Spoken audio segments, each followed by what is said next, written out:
Halo, apa kabar? Saatnya Anda menyimak berita Papua bersama saya, Heri Orun. Sejumlah berita menarik telah kami siapkan untuk Anda.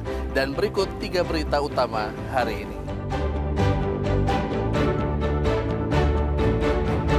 Tidak sempat masuk ke dalam rumah sakit, seorang ibu hamil di kota Jayapura melahirkan di parkiran rumah sakit Bayangkara.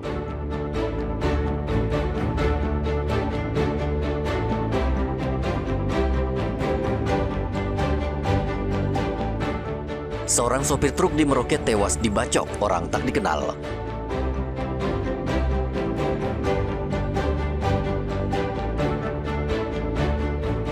Hilang 2 hari, pencari kepiting ditemukan tewas di Sungai Mimika.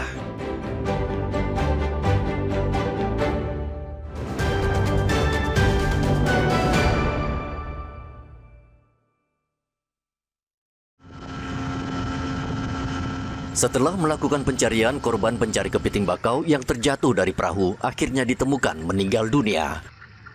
Penemuan korban dibenarkan oleh Kepala Posar Asmat Wagianto.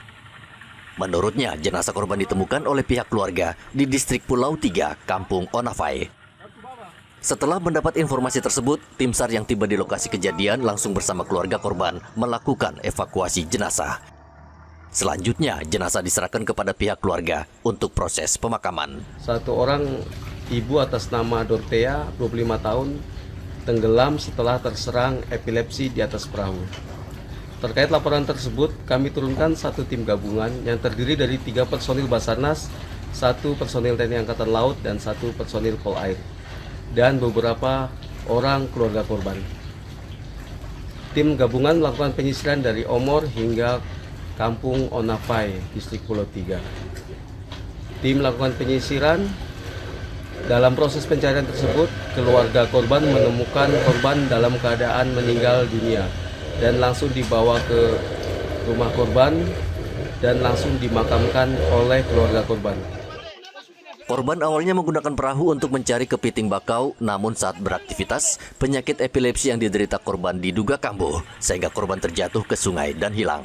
Setelah korban ditemukan dalam kondisi meninggal dunia, tim SAR Pos Asmat resmi menutup operasi pencarian. Igobat Momolin dan Rian Tonai melaporkan dari Asmat, Papua Selatan.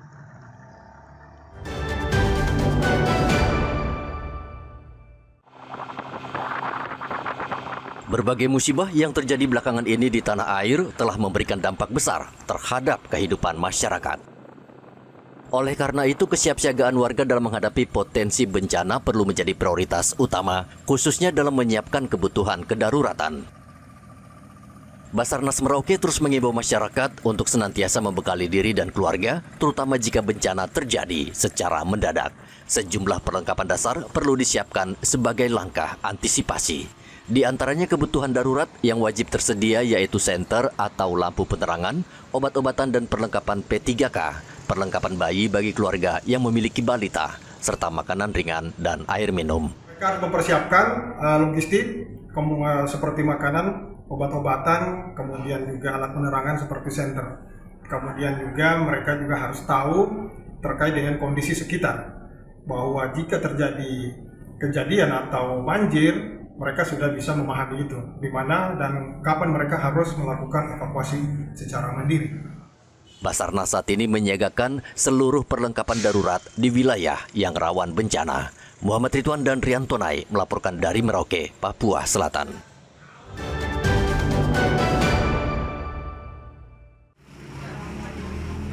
Pasar pangan murah yang digelar pemerintah Kabupaten Merauke dalam rangka menyambut Hari Raya Natal dan Tahun Baru di warung pangan milik Dinas Pertanian Merauke sepi pengunjung. Hanya beberapa warga yang datang untuk berbelanja, itu pun dalam jumlah terbatas dan seadanya untuk kebutuhan harian. Sementara itu, para penjual lebih banyak duduk menunggu di meja jualan karena minimnya pembeli. Diduga sepinya pengunjung pada pasar pangan murah ini akibat kurangnya sosialisasi kepada masyarakat terkait penyelenggaraan pasar murah tersebut. Jam 8. Baru hari ini mulai ya? Iya, mulai. Ibu, ini kenapa kok sepi ya? Nggak tahu. Ini biasanya seperti ini, Bu? Biasanya jam segini sudah ramai. Oh, ya, ini sepi ya? Iya, hari ini sepi. Minggu depan ada lagi. Sayur dari pagi tadi ya. Ibu, semacam sepertinya sepi ya? Sepi, iya. Mendadak. Ada penyampaian kan tidak juga ya? Nggak tahu juga nih. Tapi sepi ya. Warga Merauke diimbau datang ke lokasi pasar murah dan membeli produk yang dijual terutama jelang Natal dan Tahun Baru. Muhammad Ridwan dan Rian Tonai melaporkan dari Merauke, Papua Selatan.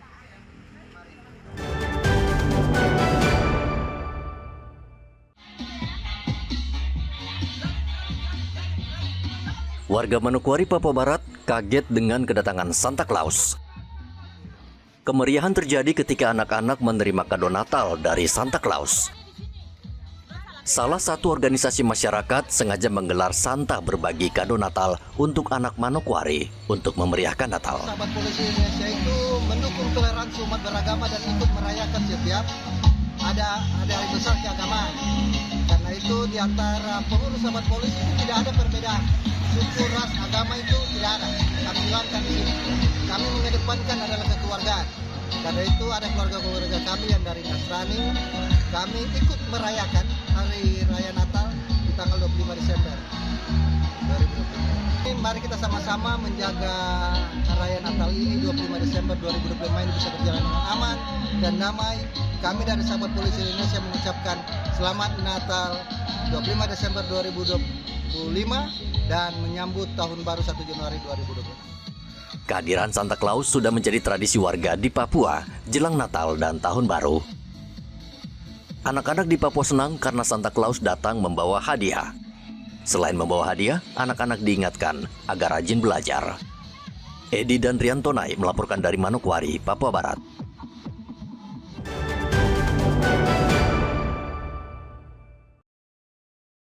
Seorang sopir truk tewas dibacok saat tertidur di sebuah warung di distrik Sota, Kabupaten Merauke. Selain sopir, seorang kondektur truk mengalami luka berat dan saat ini menjalani perawatan intensif di RSUD Merauke. Pembacokan terjadi di salah satu warung. Kedua korban sedang beristirahat dan tiba-tiba orang tak dikenal menggunakan sajam datang lalu membacok kedua korban. Pelaku yang membacok korban yang mana mereka dalam posisi tertidur.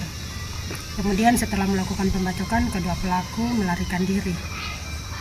Kemudian datang masyarakat yang melapor ke Polsek, piket menerima laporan, kemudian mendatangi TKP, kemudian membawa kedua korban ke Puskesmas Sota untuk mendapat perawatan medis. Setelah sampai di Puskesmas Sota, salah satu korban meninggal dunia di Puskesmas Sota, yang satunya mengalami kritis.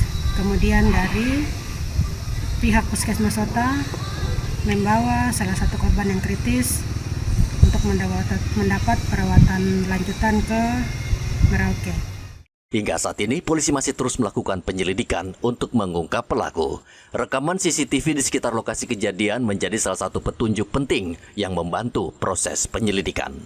Muhammad Ridwan dan Rian Tonai melaporkan dari Merauke, Papua Selatan.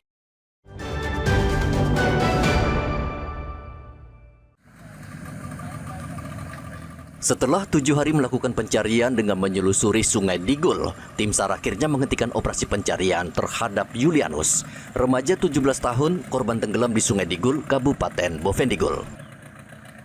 Selama proses pencarian, tim SAR bersama potensi SAR lainnya termasuk TNI, Polri, serta keluarga korban tanpa henti menyusuri aliran sungai.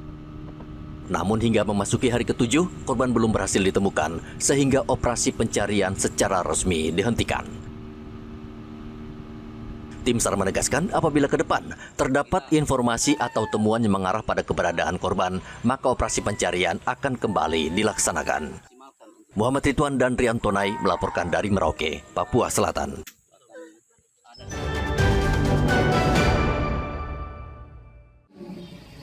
Shalom. Ratusan prajurit Kodam 17 Cendrawasih mengikuti upacara peringatan Hari Juang TNI Angkatan Darat ke-80 dipusatkan di lapangan Densipur 10 Waena, Kota Jayapura. Mengusung tema TNI Angkatan Darat manunggal dengan rakyat, upacara ini dipimpin langsung Pangdam 17 Cendrawasih, Majen TNI Amrin Ibrahim. Pangdam menekankan pentingnya menjaga kemanunggalan TNI Angkatan Darat dengan rakyat sebagai kekuatan utama dalam pertahanan negara. Hari Juang TNI Angkatan Darat merupakan sebuah momentum penting dalam perjalanan Tentara Nasional Indonesia Angkatan Darat yang diperingati untuk mengenang kepahlawanan dalam pertempuran heroik Palagan Ambarawa. Peringatan ini dilaksanakan sebagai upaya untuk terus mematrikan nilai-nilai luhur perjuangan serta menggelorakan semangat pengabdian yang tulus di dalam nadi setiap insan prajurit TNI Angkatan Darat. Esensi peringatan kali ini selaras dengan tema perjuangan, tema Hari Juang tahun ini, yaitu TNI Angkatan Darat manunggal dengan rakyat untuk Indonesia bersatu, berdaulat, sejahtera, dan maju. Hari Juang TNI Angkatan Darat menjadi momentum untuk mengenang kepahlawanan dalam Palagan Ambarawa, sekaligus meneladani sosok Panglima Besar Jenderal Sudirman. Peringatan Hari Juang TNI Angkatan Darat ke-80 ini ditutup dengan penyampaian apresiasi dan ucapan terima kasih kepada seluruh masyarakat, pemerintah daerah, serta berbagai pihak yang telah mendukung pelaksanaan tugas-tugas TNI. Arthur dan Riantonai melaporkan dari Kota Jayapura, Papua.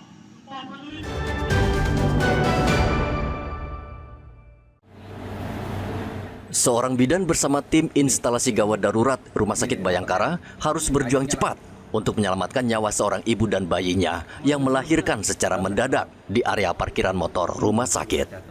Peristiwa ini berawal saat seorang ibu hamil bernama Margareta, warga kompleks Furia Puskopat Jalur 4, tiba di rumah sakit dengan dibonceng oleh suaminya. Namun, setibanya di lokasi, sang ibu tidak sempat masuk ke ruang bersalin. Ia mendadak terjatuh dan bayinya langsung lahir di parkiran. Teriakan sang ibu pun memicu respon cepat dari tim instalasi gawat darurat.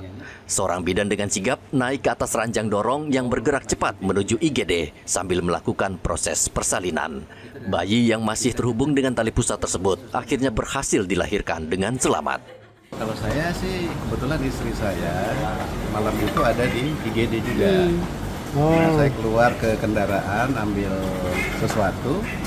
Nah, pas balik begitu lihat di parkiran itu ada teman-teman perawat mereka bawa tempat tidur. Kemudian saya mendekat.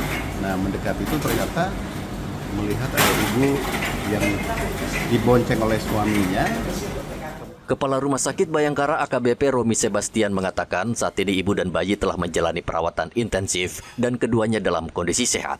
Nah, pada saat perjalanan ke IGD ini, ibu ini melahirkan di jalan antara parkir dan IGD ini. Jadi kepada tim IGD karena cepatnya penanganan dan aksi petugas yang jaga itu sampai naik di tempat tidur dan menolong pasien. Bayi lahir sehat. Kepala rumah sakit mengimbau ibu hamil pentingnya kontrol kehamilan secara rutin, minimal 6 kali selama masa kehamilan untuk mencegah risiko persalinan darurat. Arthur dan Riantonai melaporkan dari Kota Jayapura, Papua.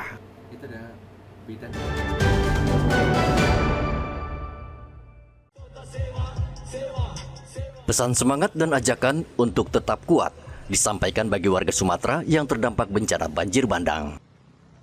Pesan tersebut datang dari anak-anak muda Kota Sorong yang melakukan aksi galang dana melalui pertunjukan musik hip-hop berkolaborasi dengan komunitas kopi Kota Sorong. Galang dana ini digelar di Taman Kota Sorong, Jalan Basuki Rahmat. Komunitas hip-hop Kota Sorong turun ke jalan dengan cara ngamen untuk menggalang dana bagi masyarakat yang terdampak bencana banjir bandang di Sumatera. Aksi kemanusiaan ini turut didukung oleh komunitas kopi Kota Sorong yang ikut meramaikan kegiatan dengan membuka penjualan kopi. Seluruh hasil dari kotak galang dana, termasuk keuntungan penjualan kopi, didonasikan sepenuhnya bagi masyarakat Sumatera. Aksi galang dana yang digelar selama 2 hari ini mendapat sambutan positif dari warga Kota Sorong. Kami yang kita merasa bahwa ada hal yang mengganggu rasa kita, bahwa banyak saudara-saudara kita yang sedang bencana di sana, jadi kita baik-baik di sini. Akhirnya kita sepakat untuk bagaimana cara kemudian kita menggalang dana untuk mereka dengan aksi nama-nama untuk saudara-saudara kita yang sedang terkena bencana di sana. Bencana di Pulau Sumatera hingga saat ini telah menewaskan ribuan warga dan jutaan warga lainnya mengungsi. Topan dan Riantonai melaporkan dari Kota Sorong, Papua Barat Daya. Informasi tadi menutup perjumpaan kita di Berita Papua hari ini. Jangan lupa pastikan Anda subscribe channel YouTube Liputan 6 SCTV Daerah. Atas nama rekan kerja yang bertugas, saya Heri Orun. Berterima kasih atas kebersamaan Anda. Selamat beraktivitas dan sampai jumpa.